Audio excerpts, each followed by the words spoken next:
राजकीय प्राथमिक विद्यालय सेलोनी में इजाबाद छात्रवृत्ति वितरण समारोह के अवसर पर यहाँ पर आज हम सब लोग एकत्रित हुए हैं। यह छात्रवृत्ति 2009 से चलाई गई है। इस छात्रवृत्ति वितरण का मुख्य उद्देश्य नंबर 1, अपनी जमीन से जुड़ो। साल में एक बार हमारा पूरा परिवार यहाँ आकर के इस छात्रवृत्ति को देता है। और दूसरा, इस गांव में जो पलायन की प्रक्रिया चल रही है उसको रोकने के लिए भी उन बच्चों को जो आगे पढ़ना चाहते हैं उनको ये कुछ प्रोत्साहन राशि देने के लिए भी ये योजना चलाई गई है। और तीसरा, नाम दिया गया है इस छात्रवृत्ति को ईजा और बा। ईजा छात्रवृत्ति सर्वश्रेष्ठ अंक प्राप्त करने वाली सामान्य वर्ग की छात्रा को दी जाती है और बा छात्रवृत्ति सर्वोच्च अंक प्राप्त करने वाले सामान्य वर्ग के बालक को दी जाती है। और उस दिन हमारा पूरा परिवार अवकाश लेकर के या अपने आवश्यक कार्यों को छोड़ करके भी इस विद्यालय में आता है। यहाँ के बच्चों से रूबरू होता है, इनके प्रोत्साहन के लिए हर कार्य करता है। जो जहाँ तक हमारी सीमा है, जहाँ तक संभव हो सकता है वो कार्य हम लोग इसके लिए करते हैं। और विभाग में भी समय समय पर इसके लिए हम आवेदन करते रहते हैं यहाँ की कमियों के लिए, और भविष्य में भी यह संचालित की जाएगी। मात्र है कि अपनी जमीन से जुड़ो, अपने लोगों से मिलो और जहाँ से हम आगे बढ़े हुए हैं उस माटी को फिर से एक बार नमन करो। और इन बच्चों को प्रोत्साहित करना इनका इस छात्रवृत्ति का मुख्य उद्देश्य है। धन्यवाद। सर को पहनाओ बिल्कुल। हाँ, ये और पहनाओ। चलो स्कूल चलाइए। तो बढ़िया हो रहा है।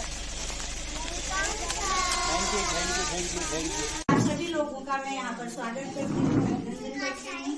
छात्रवृत्ति के संबंध में आज आपने पहले ही बता दिया है कि हम लोगों ने 2009 से ये कार्यक्रम चलाया है। एक ऐसी कुछ प्रेरणा हुई कि ऐसा कुछ अपने गाँव में किया जाए। इसका मतलब ये था कि एक बार उस समय सर में 2009 में मैं मुन्ना कोर्ट में थी। मैंने सुना कि सेलोनी का स्कूल बंद की सरकार है, तो कुछ ऐसा करना चाहिए जिससे पलायन हो।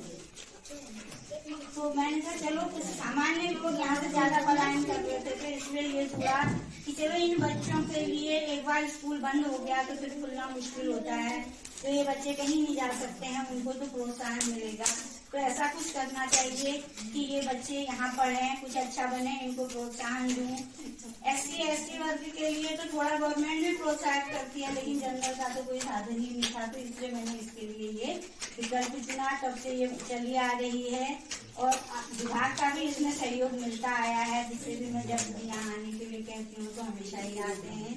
तो ये व्यवस्था तब से चली आ रही है। और इसके साथ ही एक रामचरितमानस हमारे पिताजी की प्रेरणा है।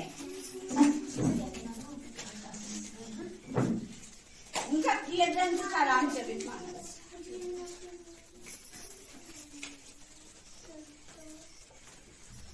तो इस अवसर पर कुछ नए लोगों को जिनको ये नहीं मिला हुआ है उनको भी ये वितरण करने का एक हमारा लक्ष्य है कि जिस घर में रामचरितमानस का पाठ होता है वो घर कभी कुचक्र नहीं रचता है, वो घर हमेशा सन्मार्ग पर चलता है और अच्छे अच्छे विचार उसके मन में आते हैं। तो ये इच्छा है कि हर घर में रामचरितमानस का पाठ हो। कुछ भी नहीं, एक पैराग्राफ भी हो, एक पेज भी एक दिन में हो, लेकिन इस बार का जो नाम है जिनको ईजा छात्रवृत्ति के लिए चयनित किया गया है वो है निकिता जोशी। और बा छात्रवृत्ति के लिए चिरंजीवी शिवम जोशी। कौन है?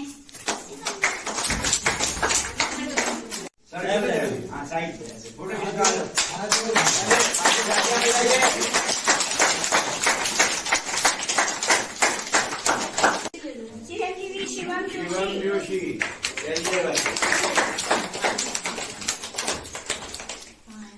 आ जाओ लोग सर के साथ बहुत बताइए ना। आपको भी कोशिश करना, आपकी बात आपकी।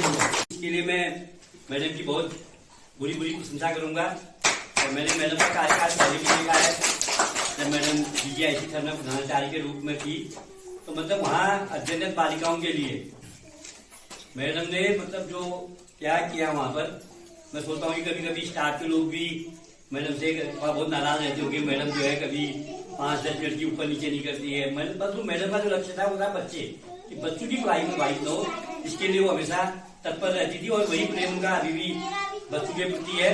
तो मैं मैडम को धन्यवाद देता हूँ।